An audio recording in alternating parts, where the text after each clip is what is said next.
En esta charla vamos a abordar un grupo de antibióticos frecuentemente utilizados en la práctica pediátrica, que son los aminoglucósidos. Los aminoglucósidos son antibióticos bactericidas que tienen un papel relevante en las infecciones causadas por infecciones por gram negativos aerobios y sobre todo por enterobacterias y por pseudomonas. Sin embargo, son antibióticos en los cuales, debido a la mala absorción gastrointestinal, a la existencia y a la necesidad de administrarlos por vía parenteral y a la nefrotoxicidad y ototoxicidad asociada, se ha limitado su uso a pesar de ser antibióticos que tienen un gran tiempo en el mercado. Los primeros aminoglucósidos fueron sustancias naturales. Inicialmente la primera de ellos fue la streptomicina, los cuales fueron derivados a partir de hongos de los actinomicetos, específicamente del Streptomyces griseus. Esto fue hecho por Selman Waksman hacia alrededor de los años 60, a partir de aislamientos justamente de este hongo en la tierra. Luego, después de la streptomicina, llegaron y aparecen en el mercado nuevos aminoglucósidos, dentro de ellos la gentamicina, que ya fue derivada no de hongos propiamente del Streptomyces, sino del Microspora purpurea, y eso ocurre hacia los años 60. Y ya en la década de los 70 aparece justamente el primer aminoglucósido de síntesis química, que es la micacina. Los aminoglucósidos, respecto a su estructura química, están conformados por un anillo aminociclitol, que no es más que un alcohol ciclado, el cual se encuentra aminado.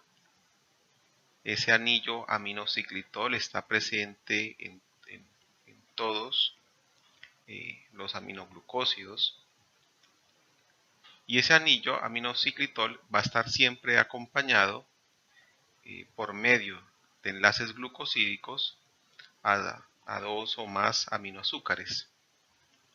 Y esa es la estructura básica de un aminoglucósido, el anillo aminociclitol acompañado de dos o más aminoazúcares. Dentro de los aminoglucósidos ya hablamos de que el primero que aparece en el mercado fue la streptomicina, el cual tuvo inicialmente una gran utilidad para el manejo de la tuberculosis. Después aparecen otros aminoglucósidos que actualmente están en el mercado y que se utilizan en la práctica clínica, como ya lo nombramos, la misma gentamicina, la amicacina, que es el aminoglucósido sintético, también está la tobramicina y está la canamicina. La neomicina, que también hace parte de la familia de los aminoglucósidos, es justamente un antibiótico que se utiliza exclusivamente por vía tópica debido a la gran toxicidad que se presenta con su uso por vía parenteral. Vemos de que los aminoglucósidos son sustancias químicas cuyo peso oscila entre 400 y 600 Dalton. No son estructuras sencillas como otros antibióticos que hemos visto en charlas anteriores. Usualmente a pH fisiológico los grupos amino, justamente del anillo aminociclitol, son ionizables. Entonces, eso significa de que a pH fisiológico estas sustancias van a ser altamente hidrosolubles, van a tener un carácter polar. Y justamente por ello la dificultad en que puedan atravesar membranas como las presentes en el enterocito y tengan una buena absorción. Pero eso no solamente impacta en la absorción en la membrana intestinal por parte de estos medicamentos, sino también van a ser antibióticos que no van a tener una buena penetración al líquido cefalorraquídeo, a próstata, a pulmón, justamente por tener este carácter polar. Son estables en medio ambiente, justamente también, entre otras cosas, por tener este carácter polar. Y al tener este carácter polar y ese estado de ionización a pH fisiológico, hace que sean moléculas catiónicas con una gran cantidad de cargas positivas en su estructura, lo cual va a permitir de que se unan a blancos aniónicos o blancos con cargas negativas, como son los lipopolisacáridos en los gram negativos, como son los fosfolípidos de membrana. Bien, y ese es uno de los mecanismos descritos que favorecen la entrada de este tipo de antibióticos a las bacterias. La afinidad que tienen por cargas negativas que se encuentran justamente en los lipopolisacáridos de las membranas de los gram negativos. Los aminoglucósidos hacen parte del grupo de antibióticos cuyo mecanismo y cuyo efecto se fundamenta en inhibir la síntesis proteica, así como lo son por ejemplo, el cloranfenicol, los macrólidos, las tetraciclinas. Ellos necesitan, para llegar al sitio de acción, primero atravesar la membrana interna y la membrana externa en las bacterias gram negativas. Entonces, ¿cómo hace una sustancia que es tan polar para atravesar una membrana o atravesar una gran cantidad de membranas en este caso? Y se describe dos fases. Una primera fase en la cual, al ser moléculas polares con una gran cantidad de cargas positivas, o sea, catiónicas, se van a unir a residuos aniónicos, residuos de carga negativa, en la pared de los lipopolisacáridos de los gram negativos. Esa es la primera fase para la entrada del antibiótico y su llegada finalmente al ribosoma. La segunda fase ya es una fase dependiente de energía.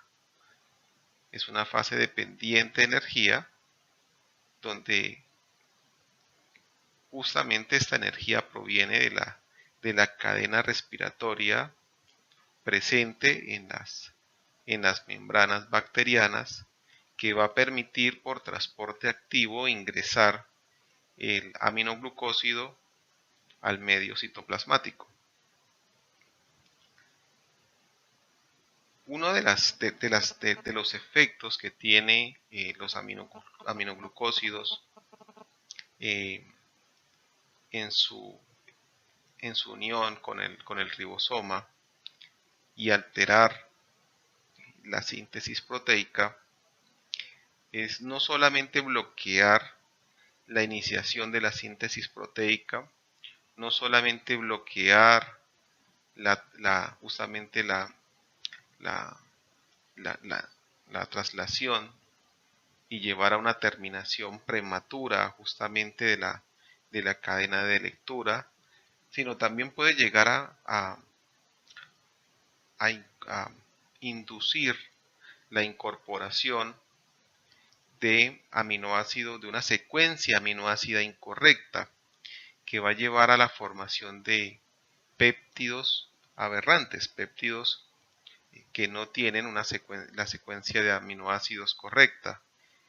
Estos péptidos aberrantes se van a unir justamente también a la membrana, la van a desestabilizar y van a permitir la entrada de más aminoglucósido. Eso es lo que se conoce como el efecto pleiotrópico de los aminoglucósidos. Entonces, los mismos productos de la acción de los aminoglucósidos en el ribosoma, uno de ellos, la formación de péptidos aberrantes, va a desestabilizar la membrana y va a permitir la entrada de más aminoglucósido. Bien. Esta segunda fase, que requiere un transporte activo del aminoglucósido hacia el medio citoplasmático, es claro de que requiere energía. Por lo tanto, eso explica la resistencia natural que tienen bacterias que son anaerobias estrictas o bacterias que tienen este metabolismo facultativo, las cuales presentan una resistencia natural al efecto de los aminoglucósidos, porque son bacterias que no tienen justamente esta capacidad para generar esta fase dependiente de energía necesaria para que el aminoglucósido entre al medio citoplasmático. Lo mismo ocurre en un medio anaerobio, como lo puede ser un absceso, ¿sí? Entonces, en medios anaerobios o bacterias anaerobias, justamente van a presentar, en el caso de las bacterias, una resistencia natural, y en el caso del absceso va a existir una falla terapéutica por la entrada eficiente del aminoglucósido al citoplasma. Asimismo, la hiperosmolaridad, asimismo la reducción del pH, son características en el medio que van a favorecer la no entrada del aminoglucósido al citoplasma. Bien, entonces es claro que un paciente el cual nosotros necesitamos un efecto antibiótico y que el antibiótico llegue a una cavidad que está llena de pus con un medio ácido, no van a ser las mejores condiciones para que actúe un aminoglucósido. O lo mismo, por ejemplo, puede suceder en el caso de un paciente con una orina ácida. Bien, no va a tener la misma eficiencia de entrada el aminoglucósido en este caso. En este caso, al lugar de acción donde queremos, que son las bacterias que se encuentran en el tracto urinario, por encontrarse en un medio ácido. Ahora, detallando un poco más el efecto que tiene el aminoglucósido dentro del ribosoma, una vez que logra atravesar la membrana interna, la membrana externa, por los mecanismos de transporte activo. El aminoglucósido va a alterar la síntesis proteica en los ribosomas, va a modificar la composición de la membrana bacteriana, como dijimos, ante la producción de péptidos que son aberrantes. El aminoglucósido se va a unir específicamente a la subunidad 30S, ¿sí? O la subunidad menor. Bien. Y específicamente a la posición 16S dentro de esa subunidad menor o subunidad 30S del ribosoma. Algunos no solamente se pueden unir a la subunidad menor, sino también se pueden unir a la subunidad mayor del ribosoma, pero la característica fundamental de los aminoglucósidos es que todos sí o sí se unen a la subunidad menor o subunidad 30S. Al unirse a la subunidad 30S va a bloquear la lectura, va a bloquear el inicio de la síntesis, va a llevar a una terminación temprana o va a llevar a una lectura errónea, ¿bien? De la RNA mensajero. Mencionaba de que existen algunos aminoglucósidos, algunos en este caso de la streptomicina, que tienen sitios de fijación distintos a estos sitios clásicos de fijación en la subunidad menor. Por lo que la streptomicina tiene la facultad de que al unirse, al tener lugares de unión a los ribosomas distintos a los lugares de unión clásico, no va a tener competencia con otros aminoglucósidos y va a tener mecanismos de resistencia que son totalmente distintos. Bien, esa es la razón por la cual la streptomicina se comporta de una manera, desde el punto de vista farmacodinámico, distinto a los demás aminoglucósidos. Bien, los aminoglucósidos se caracterizan desde el punto de vista farmacodinámico por tener un efecto posantibiótico que lo detallaremos más adelante, efecto que va a ser dependiente de la dosis y la presencia de, por ejemplo, de neutrófilos. Entonces es claro de que si yo logro asociar un aminoglucósido con otro antibiótico, por ejemplo, que inhiba la pared bacteriana, voy a tener un efecto sinérgico porque voy a permitir la entrada del justamente más eficiente, más rápida, en mayor proporción del aminoglucósido del medio extracelular al medio intracelular. Por eso la sinergia que se presenta entre aminoglucósidos e inhibidores de la pared bacteriana como penicilinas, carbapenémicos, glupopéptidos o monobactámicos. Bien, porque mientras que esos antibióticos van a inhibir la síntesis de la pared bacteriana, eso va a facilitar la entrada del aminoglucósido y que se ahorre esos dos pasos que dijimos anteriormente de fase de unión iónica y la fase dependiente de energía. Eso se lo va a ahorrar si está presente un inhibidor de la síntesis de la pared bacteriana. Bien. En general, los aminoglucósidos pueden llegar a tener un efecto antagónico con otros medicamentos con los cuales compitan por su unión a los ribosomas. ¿Cuáles son? Antibióticos que también actúan inhibiendo la síntesis proteica, como las tetraciclinas, el cloranfenicol o los mismos macrólidos.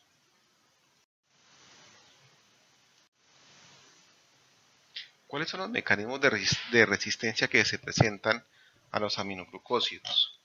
El mecanismo más frecuente y más importante, justamente por la frecuencia en que se da, es la inactivación de los aminoglucósidos por enzimas que van a modificar la estructura química del aminoglucósido. Aquí vemos enzimas acetilasas, adenilasas, fosforilasas, justamente que van a modificar la estructura química del aminoglucósido. Bien, lo van a inactivar. Ahora, ese aminoglucósido modificado, que el hecho que se rompan 1, 2 o 3 enlaces, bien, o que se transfieran grupos químicos que no pertenecen al aminoglucósido, van a llevar a que éste se una con mayor dificultad al ribosoma y que le cueste mucho más trabajo atravesar las membranas. Ese es, por ejemplo, el mecanismo de resistencia más frecuente que presentan los enterococos. Hay distintas enzimas inactivadoras, ahí las vemos en la diapositiva. En general todas son transferasas, ya sea de grupos acetilo, adenilo, que transfieran grupos fosfato. Cada aminoglucósido es sensible a una enzima, ¿bien?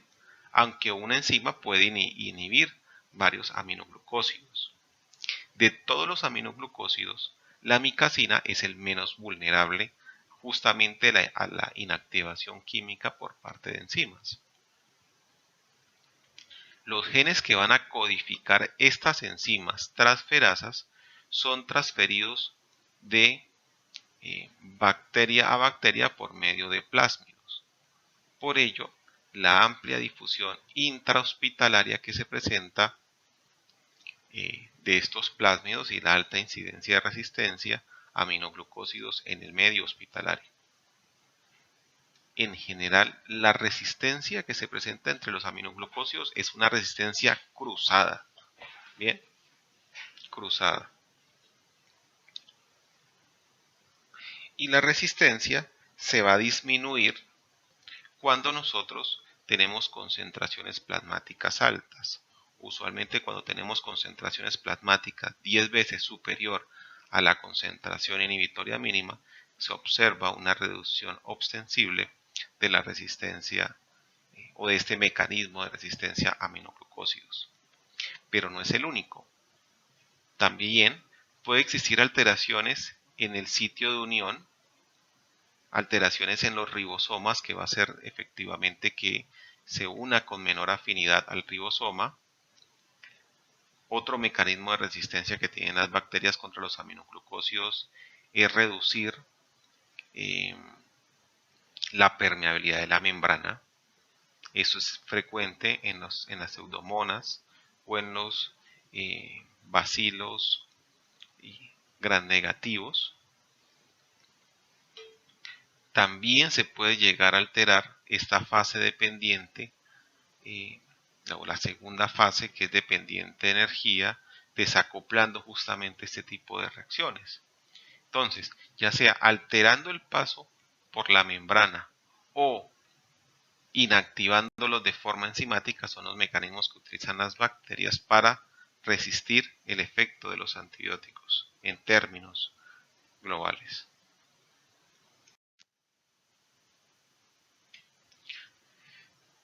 Como vimos y nombramos al principio, los aminoglucósidos actúan especialmente sobre organismos que sean aerobios. Las bacterias que sean anaerobias o que tengan un metabolismo facultativo van a tener una resistencia natural a los aminoglucósidos. Son antibióticos que tienen una acción bactericida y que tienen un importante efecto posantibiótico. ¿Qué es esto del efecto posantibiótico? Se define el efecto posantibiótico como una supresión del crecimiento bacteriano después de que el fármaco ha sido removido o depurado del organismo o in vitro. ¿Cuánto dura esa inhibición del crecimiento bacteriano después de que el fármaco ha sido eliminado? De 3 a 5 horas. Y es mucho mayor en los gram negativos, es decir, está claro que los aminoglucósidos están hechos para bacterias aerobias gram negativas, que es donde más frecuentemente se ve este efecto posantibiótico.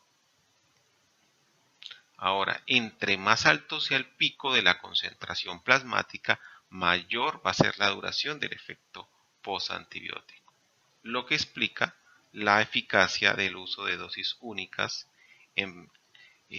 con aminoglucósidos, dado que no solamente se reduce la incidencia de toxicidad, sino que también se aumenta la eficacia al tener, entre otras cosas, un mayor efecto posantibiótico.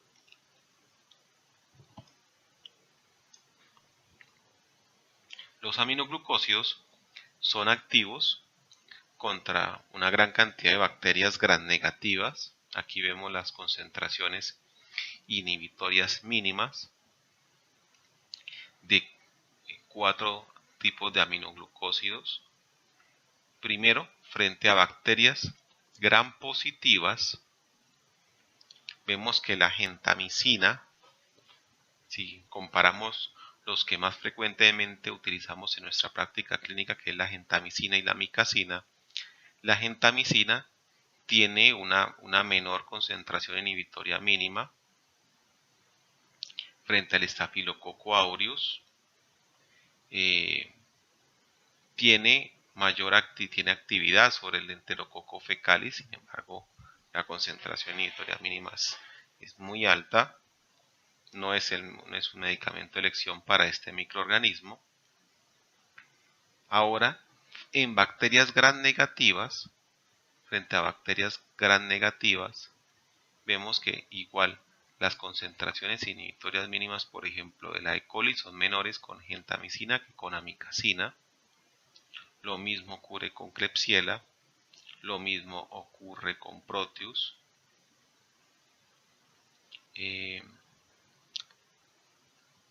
No existen muchas diferencias, incluso le va mucho mejor a la amicacina frente a a otros microorganismos como algunas variedades del Proteus. Igualmente se observan algunas diferencias contra la Pseudomonas aeruginosa, una menor concentración inhibitoria mínima en el caso de la gentamicina frente a la amicacina. Bien. Entonces, en términos generales vemos de que son antibióticos que son activos contra Pseudomonas, y por eso la asociación frecuente de gentamicina con un beta-lactámico. Son activos contra organismos que son causales frecuentes de infección urinaria, como la E. coli, como la Klebsiella, contra el Proteus. Bien, por eso el papel que tienen los aminoglucósidos en el manejo de la infección urinaria. También son activos contra enterobacterias, son activos también contra el Citrobacter. Bien. Ahora, digamos que en términos generales, si bien hay algunas diferencias, algunas a favor de la gentamicina y otras a favor de la amicacina respecto a la actividad sobre gram negativos, en términos generales tienen una actividad similar contra gram negativos. Bien.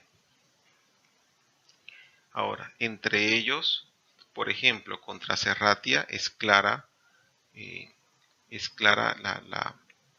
la mejor actividad que tiene la gentamicina frente a los demás aminoglucósidos. O es claro, por ejemplo, contra Pseudomonas, la buena actividad que tiene la tobramicina y la gentamicina. Bien. Frente a la Yersinia pestis, a la Francisella tularensis, al Mycobacterium, es claro el papel que tiene, que no está aquí en la tabla, la streptomicina. Bien. En el caso de la amicacina es claro el papel que tiene sobre micobacterias no tuberculosas, sobre la nocardia, por ejemplo. ¿Sí? Ahora, frente a bacterias gram positivas, vemos que no es un gran espectro. Suelen tener poca actividad. Se pueden utilizar contra enterococos fecalis, pero si se utilizan contra enterococos fecalis, se utilizan siempre asociados a beta-lactámicos o a vancomicina.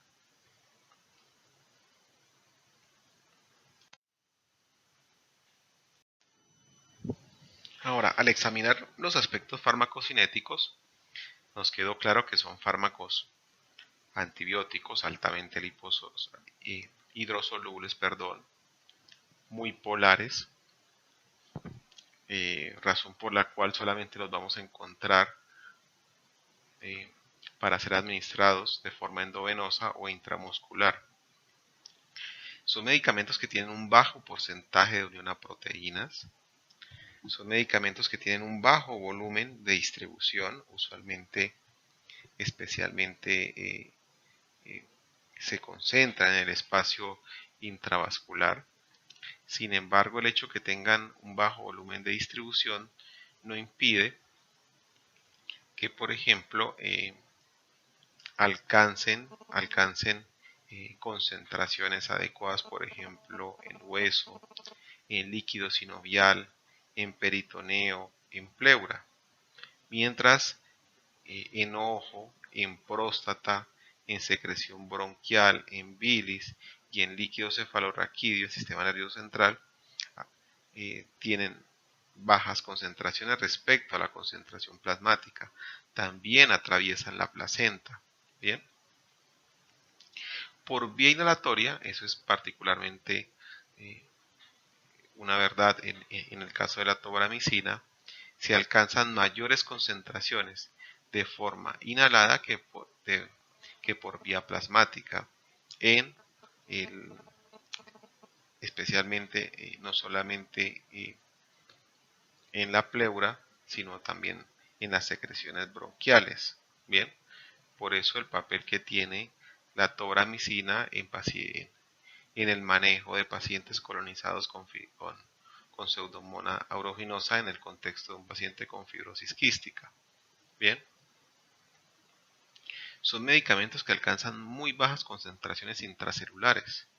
Como nos dimos cuenta, les cuesta entrar al citoplasma y usualmente las concentraciones extracelulares son mucho mayores que las concentraciones intracelulares. Bien, hay que tener en cuenta de que el volumen de distribución se disminuye en los obesos, por lo cual hay que tener cuidado con la dosis que se utilice. O el caso contrario, el volumen de distribución se puede aumentar en casos de hipervolemia, edemas, quemados, pacientes ascíticos, y son pacientes en los cuales si aumenta el volumen de distribución, posiblemente van a tener concentraciones más bajas y van a requerir mayores dosis. Son medicamentos que no son metabolizados a nivel hepático, a nivel renal, y donde es el principal mecanismo de eliminación. Se eliminan especialmente por filtración glomerular. Alcanzan en riñón concentraciones que llegan a ser incluso mayores que las concentraciones plasmáticas. Respecto a su eliminación, es un medicamento que se ha reconocido históricamente, el cual, si graficamos las concentraciones versus tiempo, vamos a ver que existen dos pendientes, una pendiente inicial en la cual es fruto totalmente de la filtración glomerular. Bien. Y otra fase, que es una fase que es debida a la liberación del fármaco acumulado en las células tubulares renales. Bien. La que uno siempre considera para tomar decisiones respecto a la dosis ajustada es esa fase de eliminación que depende exclusivamente del filtrado glomerular. Bien. En general son fármacos que tienen una vida media de 2 a 3 horas en niños. Sin embargo, en neonatos puede alcanzar tener una vida media de 5 a 11 horas. E incluso puede llegar a tener vidas medias superiores a las 80 a 90 horas en presencia de falla renal o pacientes ancianos.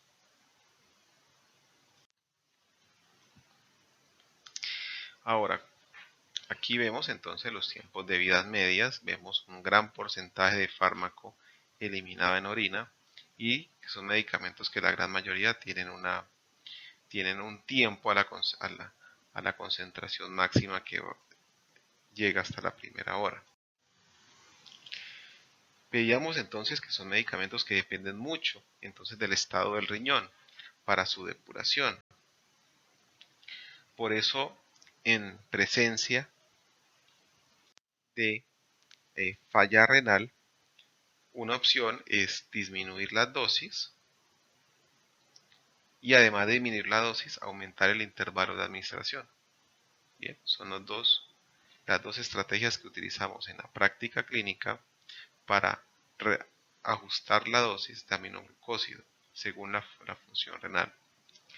El rango en la vida real de toxicidad por aminoglucósidos va a ser un valor muy importante en el momento de seguir al paciente y hacer una prescripción racional. Por ejemplo, aquí vemos en el ejemplo la comparación de dar un medicamento cada 8 horas respecto a darlo cada 24 horas en el caso de los aminoglucósidos. Bien. cuando el medicamento ya está en la hora número 12, ya está en concentraciones subterapéuticas, pero seguramente sigue ejerciendo un efecto posantibiótico y vamos a tener en términos generales una menor exposición al fármaco y una menor incidencia de eventos adversos. En el caso que nosotros guiemos la dosificación tratando de administrar el aminoglucósido una vez al día. Bien.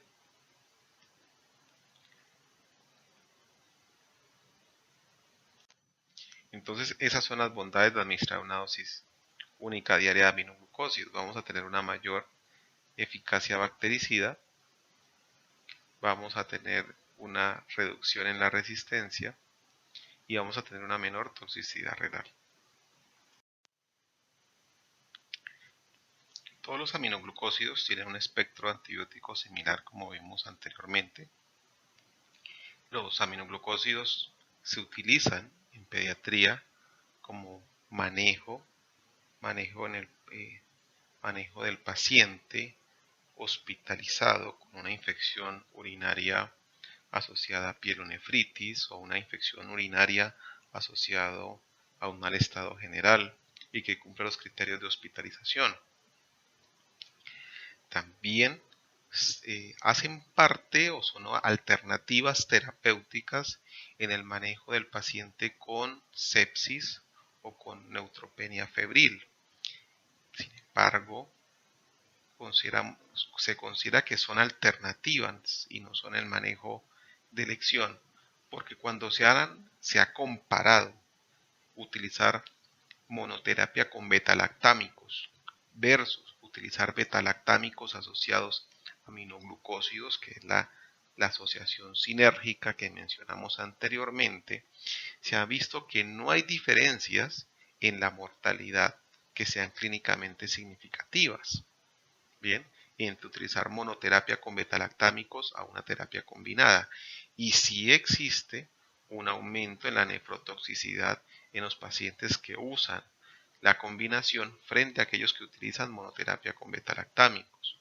Y son resultados que son similares tanto en pacientes con sepsis como en pacientes con neutropenia febril. También hacen parte del manejo de segunda opción en pacientes con endocarditis, en pacientes con infecciones pulmonares por bacilos gram negativos, ¿bien? O en pacientes con radiolizaciones en presencia de fibrosis quística. Siempre que sospechamos una infección por un bacilo gram negativo, los aminoglucósidos aparecen como alternativas terapéuticas. Bien. Ahora, dentro de los aminoglucósidos, mencionamos de que la micacina tiene la ventaja de que es menos sensible a la inactivación enzimática y por eso se suele reservar la micacina para el manejo de infecciones donde sospechamos una resistencia a los aminoglucósidos. La streptomicina se reserva para el uso de la tularemia, de la peste y hace parte de la medicación antituberculosa, y la neomicina se utiliza como un antibiótico tópico.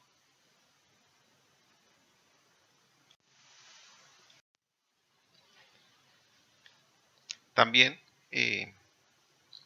tenemos antibióticos aminoglucósidos que se utilizan por vía tópica, como el caso de la gentamicina,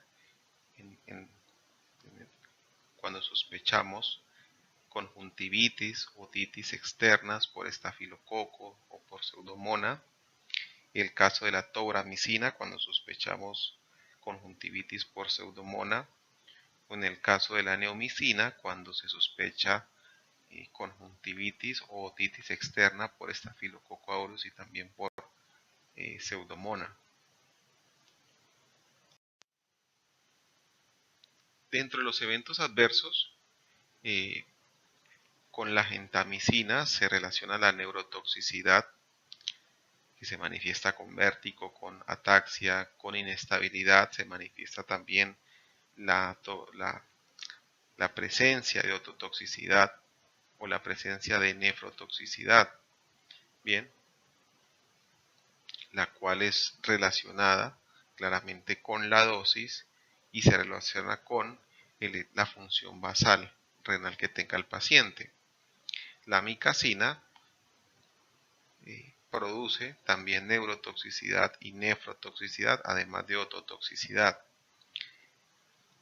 En términos generales, los aminoglucósidos son medicamentos categoría C en el embarazo, que son medicamentos los cuales se debe usar según el balance riesgo-beneficio que se haga. Y si se utiliza en el embarazo, se tienen que utilizar mayores dosis debido al aumento en el volumen de distribución. También se ha mencionado de que dosis altas, especialmente si se dan de forma rápida, endovenosa, pueden llegar a causar bloqueo neuromuscular. Detallando un poco más esto de la nefrotoxicidad es menos frecuente cuando damos el régimen por dosis única diaria a dar régimen cada 12 o cada 8 horas. Lo que ocurre es una necrosis de las células del túbulo proximal y una necrosis glomerular. Usualmente esta necrosis aparece días después de haber iniciado el tratamiento. Tiene la ventaja la nefrotoxicidad de que puede llegar a ser reversible al suspender el fármaco. Vamos a evidenciar que un paciente está cursando con la nefrotoxicidad porque se aumenta la creatinemia, existe un ligero aumento en la proteinuria y también existe cilindruria. Dentro de los factores de riesgo para el desarrollo de la nefrotoxicidad está el uso concomitante de otros nefrotóxicos como anfotericina, como vancomicina. Eso aumenta la probabilidad de que aparezca nefrotoxicidad por el uso de aminoglucósidos. Está la presencia de una insuficiencia renal previa, está la hipovolemia o está tener concentraciones, especialmente concentraciones de Valle, explicaremos más adelante qué significa, altas. La ototoxicidad es el otro efecto adverso frecuente y conocido de los aminoglucósidos.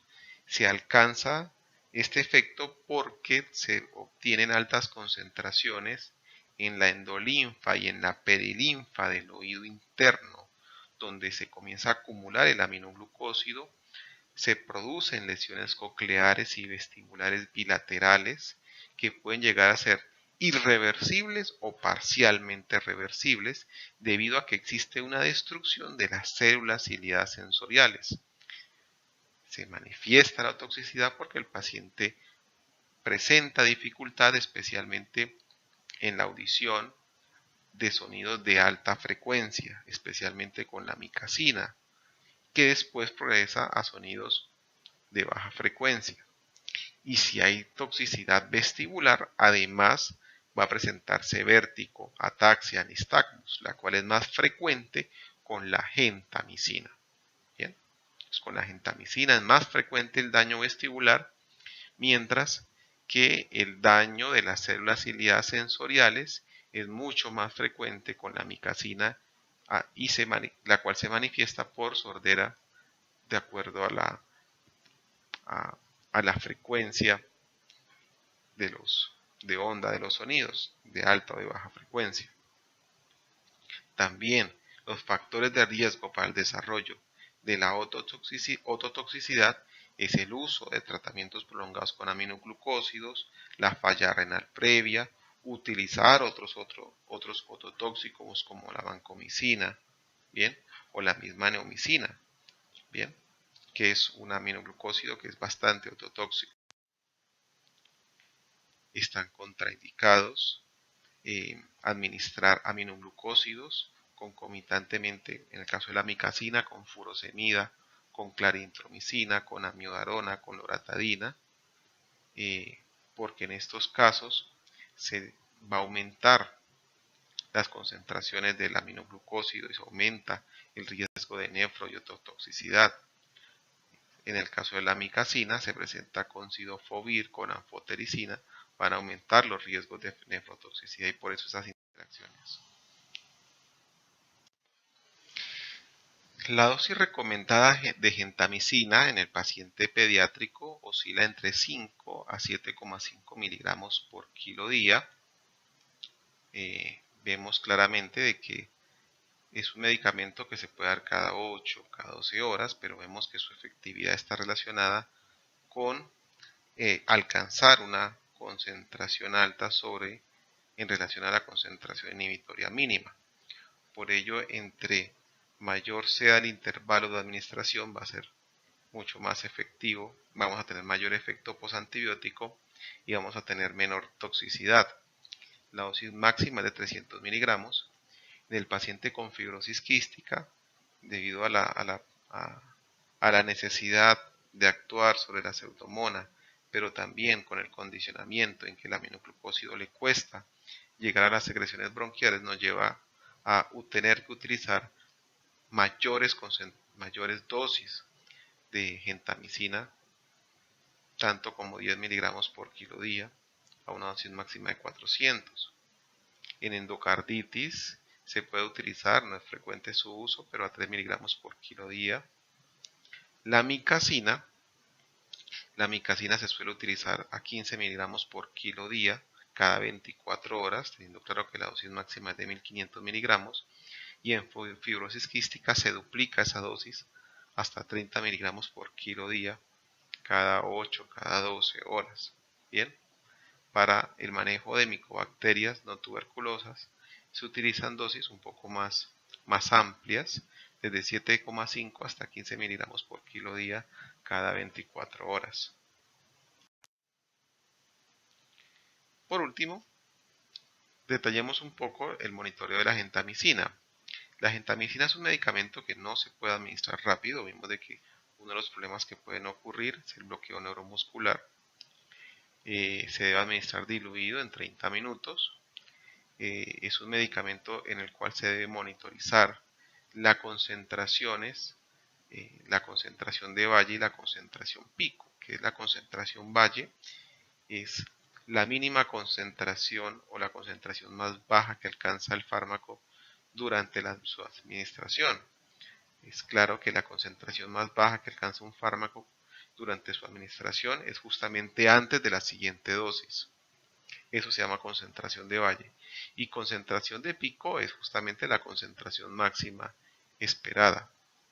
Obteniendo esos dos valores es posible utilizando paquetes de farmacocinética poblacional lograr estimar entonces una dosis ajustada según las concentraciones y según la función renal.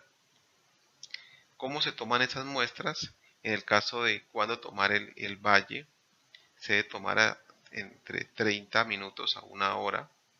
¿Listo? En el caso del valle antes, inmediatamente antes, hasta 30 minutos antes de la próxima dosis. Y en el caso del pico, hasta media hora o una hora después de terminar la infusión. La infusión que debe durar una hora. ¿En qué pacientes entonces vamos a hacer este monitoreo de concentraciones de pico y concentraciones de valle? En aquellos pacientes que están recibiendo aminoglucósidos por más de 5 días, pacientes que tienen alterada una función renal, pacientes obesos, pacientes que van a requerir dosis distintas a las usuales como los quemados, los fibroquísticos, o obviamente en cualquier paciente donde sospechemos la presencia de oto o nefrotoxicidad. En el caso de la micacina, el valle es de 1 miligramo por decilitro, el pico de 50 a 60. El seguimiento siempre se hace tomando una muestra antes y una muestra a la hora después de haber terminado la infusión. Las indicaciones de monitoreo de micacina son las mismas que para gentamicina.